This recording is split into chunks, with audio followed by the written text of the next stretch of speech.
বাগেরহাটে ফকিরহাটে ছাত্র জনতাকে গুলি করা, বোমা বিস্ফোরণ ও স্থাপনা ধ্বংসের অভিযোগে বাগেরহাট 1 আসনের সাবেক সংসদ সদস্য শেখ হেলাল উদ্দিন, বাগেরহাট 2 আসনের সাবেক সংসদ সদস্য শেখ তন্ময়, বাগেরহাটের সাবেক পুলিশ সুপার আবুল হাসনাত খান সহ আওয়ামী লীগের 35 নেতাকর্মীর নামে মামলা করা হয়েছে। শনিবার রফিকুল ইসলাম মিঠু নামের এক ব্যক্তি বাদী হয়ে ফকিরহাট থানায় এই মামলা দায়ের করেন। এই মামলায় সাবেক পুলিশ সুপার আবুল হাসনাত খানকে গ্রেপ্তার দেখানো হয়েছে। মামলার অন্যান্য আসামিরা হলেন বাগেরহাট 2 আসনের আরেক সাবেক সংসদ সদস্য মীর শওকত আলী বাদশা, জেলা আওয়ামী লীগের সভাপতি শেখ কামরুজ্জামান টুকু, সাধারণ সম্পাদক ভুইয়া হেমায়েত উদ্দিন, যুগ্ম সাধারণ সম্পাদক বাগেরহাট পৌরসভার মেয়র খান হাবিবুর রহমান, বাগেরহাট সদর উপজেলা পরিষদের চেয়ারম্যান যুবলীগ নেতা সর্দার নাসির উদ্দিন, শেখ হেলাল উদ্দিনের একান্ত সচিব ফিরোজুল ইসলাম জুমাদ্দার, ফকিরহাট উপজেলা আওয়ামী লীগের সভাপতি স্বপন কুমার দাস, আওয়ামী লীগ নেতা আবুল কালাম আজাদ ওরফে সাহেব মল্লিক, ফকিরহাট উপজেলা পরিষদের চেয়ারম্যান যুবলীগ নেতা ওয়াহিদুর রহমান বাবু, আওয়ামী লীগ নেতা ইমরুল হাসান,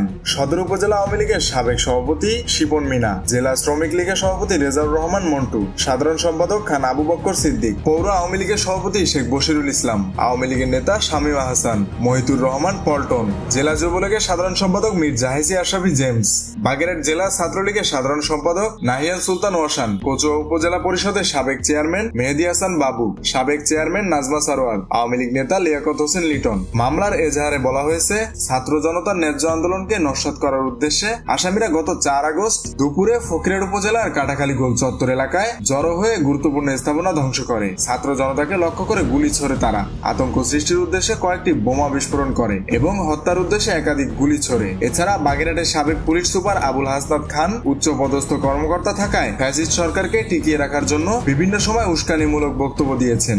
একটি ব্যালট, একটি বুলেট সহ নানা উস্কানিমূলক বক্তব্য দিয়ে তিনি আসামিদের ছাত্র জনতার আন্দোলনের বিরুদ্ধে কর্মকাণ্ড উদ্বুদ্ধ করেছেন। ফকিরহাট থানার ভারপ্রাপ্ত কর্মকর্তা ওসি এস এম আলমগীর কবির বলেন, ছাত্র জনতার আন্দোলনে গুলিবর্ষণ, বোমা বিস্ফোরণ, স্থাপনা ধ্বংস সহ কয়েকটি অভিযোগে 35 জনের নামে মামলা হয়েছে। সাবেক পুলিশ সুপার আবুল হাসনাত খানকে গ্রেপ্তার দেখানো হয়েছে। মেহেদি হাসান বাপ্পি, খুলনা গেজেট।